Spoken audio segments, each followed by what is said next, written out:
So this is the data of 7th players who make a sprint in each game per minute.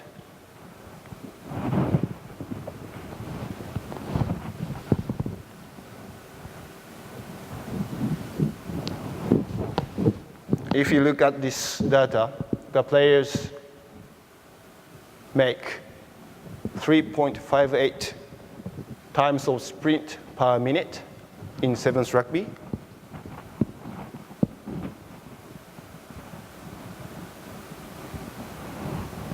But 15th average of 1.61 sprint per minute in 15th. So again, we have the difference in positioning. When you play prop, you just make a sprint 1.28 times per minute. But if you play scrum half, you make more than 2 times sprint.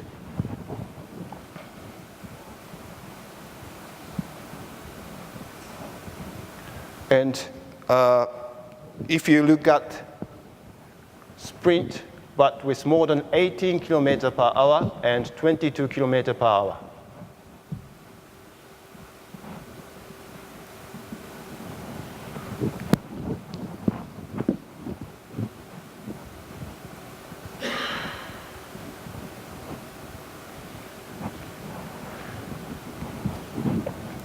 This will show that the average of the number of sprint per minute with more than 18 kilometers per hour is 0.35 times per minute.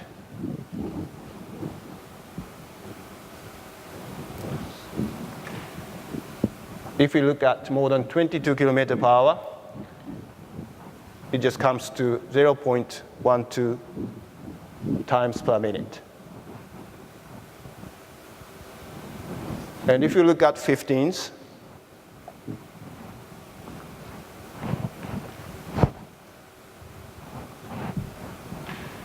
this is quite interesting that 15th players make more sprint with more than 18 kilometers per hour than 7th player, which is 0.35.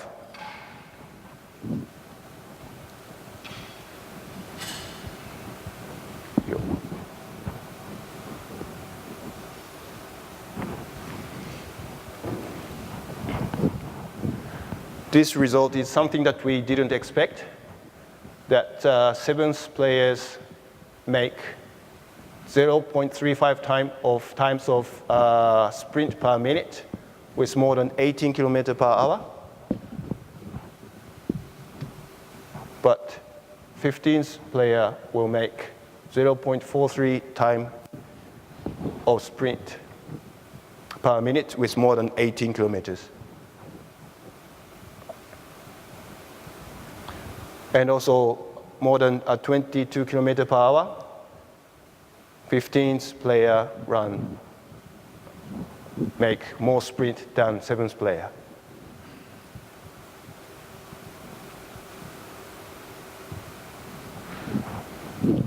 So again, this is the graph that I showed you at the beginning of the presentation.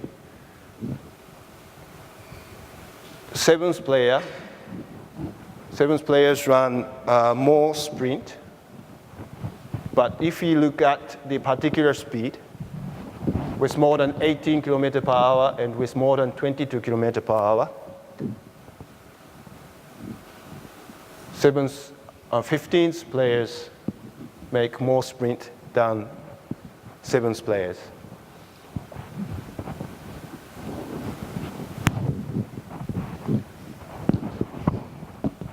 So just to summarize, if we talk about the sprint, which is 0.7 meters per square second for more than 2 seconds, then 7th player make more sprint. But if we look at the particular speed, then 15th players make more sprint than 7th.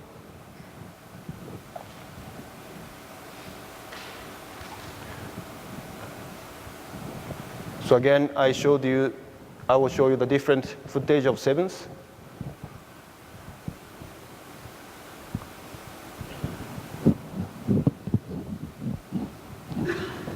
In the States. The Sevens Rugby Revolution, I should say. Shalom Simula. Rolling out to Paul Emmerich. Emmerich out wide, down the middle. Lindsay Haig all the way. Chased by Shotsu Narita. Brave tackle, but match the Canadians in terms of physicality. It's advantage. Canada says David Keane, and away goes Sean Duke to play the third try for the storm blowing here in the form of John Moonlight, putting daylight between himself and the Japanese players, but they're determined to fall in the ground, but they haven't. These videos were not really good enough because our Japan team was actually scored in this footage, so I didn't want to show this.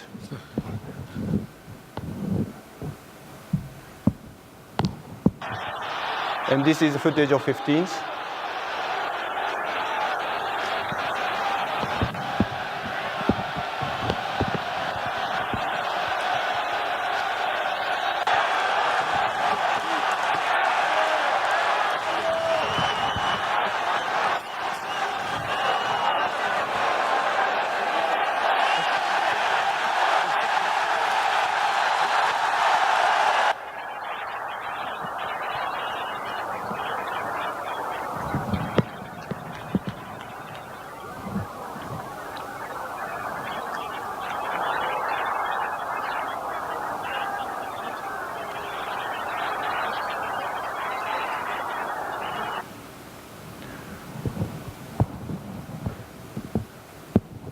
We are actually trying to make it clear why we got this kind of result.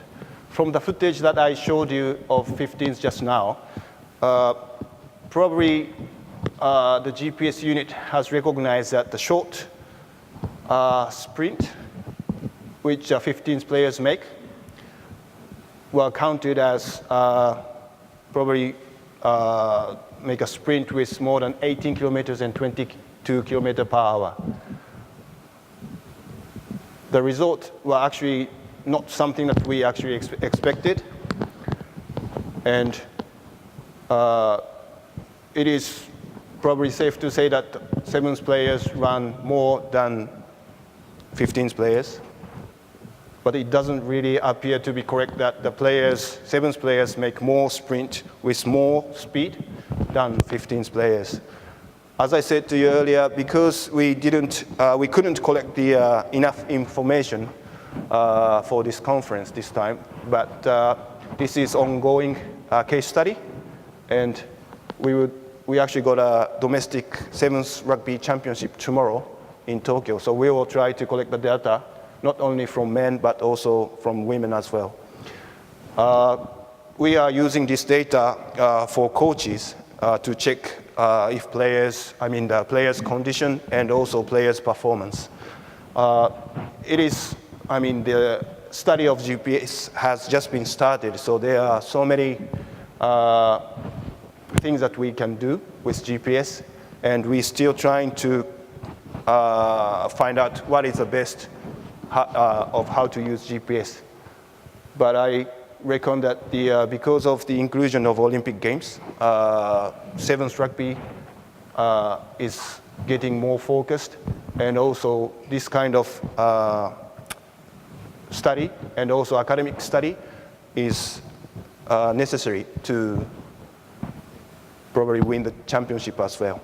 So I finally say thank you to you who just helped me clicking the video, who has done most of the work for me today. And thank you very much, and thank you for everybody here. Thank you.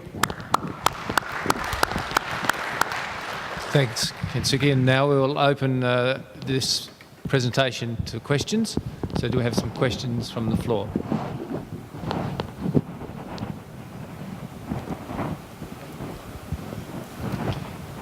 Kensuke, I have a question. your data is very good because it doesn't surprise me, the findings that you have. I would have guessed that is what you would find, because the sevens where you have low play density, more space, means that players are continually moving. They don't get much recovery. And so that's why when your top sprints is less, because they're not recovered.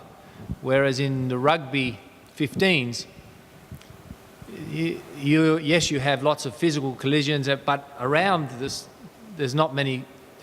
players aren't moving much, and they get a recovery ready to sprint at the top speed. So to me, it's a comment. I'm not surprised at all. I think the data is very good, and I think you'll continue to find the same pattern when you do your testing tomorrow. It is very good to know that, Kevin. Thank you. We do have a question from the floor here.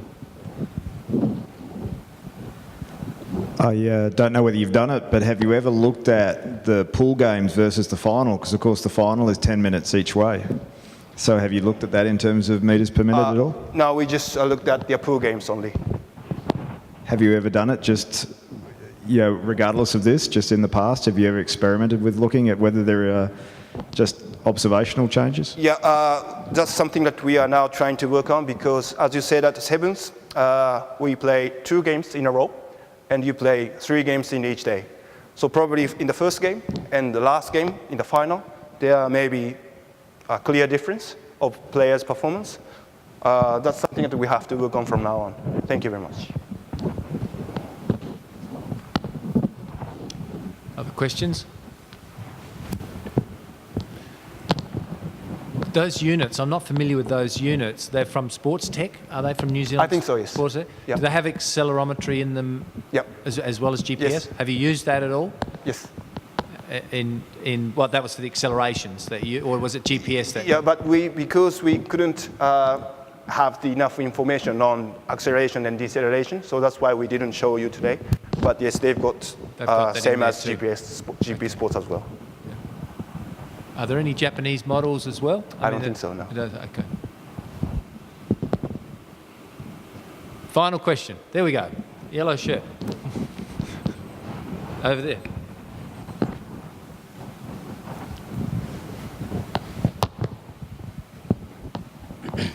You mentioned there was a small sample size, and obviously that was the Japanese side. And then you also made a point of making there was one area that you thought was a surprise, where I think it was the time spent in over 18 kilometres per second. So I was just thinking, if you looked at other teams and maybe included some teams like New Zealand or England that score a lot of length of the field tries, do you think that would change the data dramatically? I partly agree with you, because that probably the data is going to change on the game itself, and also the condition of the game as well. If it rains on the day, especially in sevens, probably you use kick more often. But because I said to you that we don't have enough information at the moment, so I couldn't tell you exactly the difference on the performances. Okay, with that, we'll wind up this session. I'd like to thank Walter, Kensuke, and myself for presenting, and for everybody for coming along in this last session today. Thank you very much, and we'll see you again tomorrow.